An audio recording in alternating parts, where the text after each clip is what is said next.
The yoga practices with body and breath bring health benefits and balance in life. However, many people stop at the breath and are unwilling to explore or train the mind. It is like building a wall between the yogic stages of breath and mind. Some sincere seekers delay out of fear. Others incorrectly believe that yoga is only about physical fitness. The key for the sincere seeker of the highest joy of yoga is to be gentle and loving towards yourself and persist with all levels of yoga, including directly dealing with the mind itself. Mindfulness of the emotional and mental processes of the conscious mind is very stabilizing. In yoga, this includes meditation and contemplation on attitudes of friendliness, lovingness, compassion, and acceptance. It includes cultivating non-harming, truthfulness, non-stealing, remembering of truth, and non-possessiveness. However, many stop at this level of mind and effectively build a wall between the conscious and unconscious, not willing to explore the depths of the unconscious. Many get stuck here by thinking the goal of meditation is only a calm mind.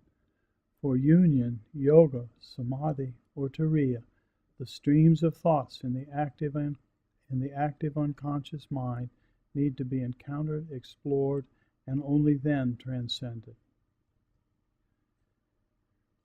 By allowing the active unconscious to come forward and be witnessed in a neutral way, the thought patterns colored with intense attraction and aversion gradually weaken, allowing a greater peace and freedom of mind. This is one of the most direct ways to deal with the purifying, centering, or balancing of troublesome thoughts. However, few go beyond the boundary between the active unconscious and the latent unconscious. The active unconscious has alluring visions and sounds. Only the most dedicated yogis are willing to completely transcend sensory experience of both external and internal objects, and to pursue the formless, latent level out of which the active arises. To be fully aware of the latent unconscious is a very deep state and an aspect of advanced meditation. Authentic Yoga Nidra reaches this latent unconscious level with practice. It is underneath, beyond, or prior to the pictures and words of the active unconscious. It is the ground out of which those emerge. All sensory experiences, such as sights and sounds, have been left behind, whether of external worldly objects or inner images. To consciously rest in the awareness of the latent unconscious is to be filled with bliss. However, there comes a point where individuation itself is the final wall, and even the bliss needs to be transcended. Even for the experienced practitioner, this can be a great obstacle. It is beyond the mind in the conventional sense of mind, so the mind can no longer be an aid. Body and breath cannot help. It is only surrender that finally helps. Whether you call it grace, God, Guru, Shaktipat, or some other name, the greatest help of all finally comes from within to remove the final barrier of ignorance, or avidya.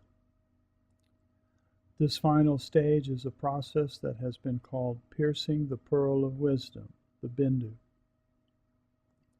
A yogi does not debate whether the realization is called yoga, self, Atman, soul, or God, etc., but rather lives in the world while not being of the world. The realized yogi lives like a lotus flower. The lotus is both in the world, yet not of the world. It grows in the soil and water of the world, yet rises above it at the same time. It goes outward, adhyasa, but is not blinded by avidya or ignorance of its true nature.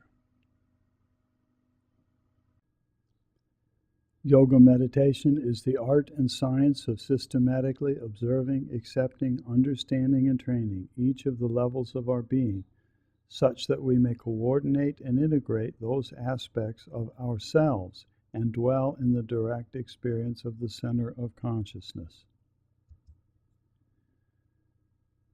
The job is to train ourselves, not our self. The goal of yoga is union of the individual self, Atman or Purusha, with the self of all, the universal absolute reality. It is common to use the term self with uppercase S to refer to Atman, the pure eternal center of consciousness. Self with lowercase s is used to refer to personality, mind, and body. Here, when we talk of observing, accepting, understanding, and training the various aspects and levels of ourselves, we are referring to this lowercase s self, the levels of mind, breath, and body.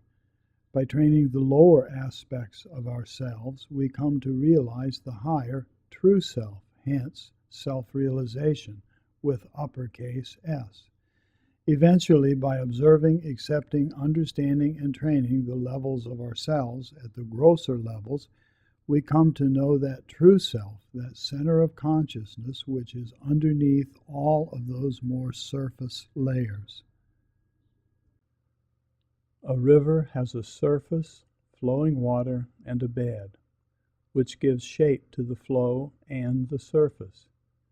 Human consciousness operates on the surface in the waking conscious mind, in a flowing undercurrent of unconscious thoughts, and a latent reservoir of memories and conditionings.